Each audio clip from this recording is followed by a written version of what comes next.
गेल्या काही दिवसापासून तुम्ही व्हिडिओ बघत असाल ज्याच्यामध्ये काही लोक हे एकाच जागी स्थिर आहेत, एखाद्या पुतळ्यासारखे स्थिर झालेत आणि मग त्या आजाराला म्हटलं गेलं झोंबी. बरं, हा झोंबी फक्त अमेरिकेत आहे असं बोललं गेलं, पण आता महाराष्ट्रामध्ये सुद्धा काही ठिकाणी अशी उदाहरणं बघायला मिळतात, सोशल मीडियावरनं व्हायरल होत आहेत.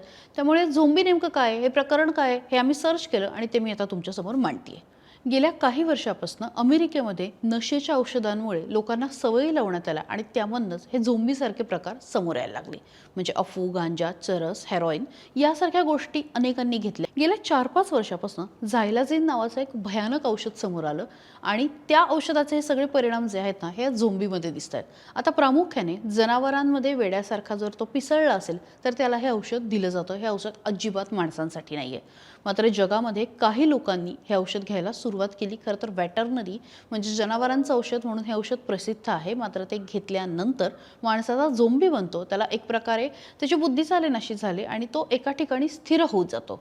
बरं, आता या लोकांना औषध घेतल्यानंतर आपण काय करतोय हे सुद्धा कळत नाही. अतिशय धोकादायक असं हे झोंबी ड्रग आहे आणि ते घेणं अत्यंत चुकीचं आहे. हे ड्रग अनेक ठिकाणी कातडीला टोचलं जातं. काही जण स्वतः घेतात आणि मग त्या ठिकाणी जखमा होतात. पुन्हा ते त्या ठिकाणी घेतल्यानंतर अक्षरशः हातपाय तोडावे लागतील अशा पद्धतीची परिस्थिती निर्माण होते. त्यामुळे फक्त शारीरिक नाही तर मानसिक सुद्धा या ड्रगचे मोठे परिणाम होतात. अनेक देशामध्ये आता याचे दुष्परिणाम दिसायला लागलेले आहेत आणि महाराष्ट्रामध्ये, भारतामध्ये सुद्धा अशा काही केसेस समोर आलेल्या आहेत.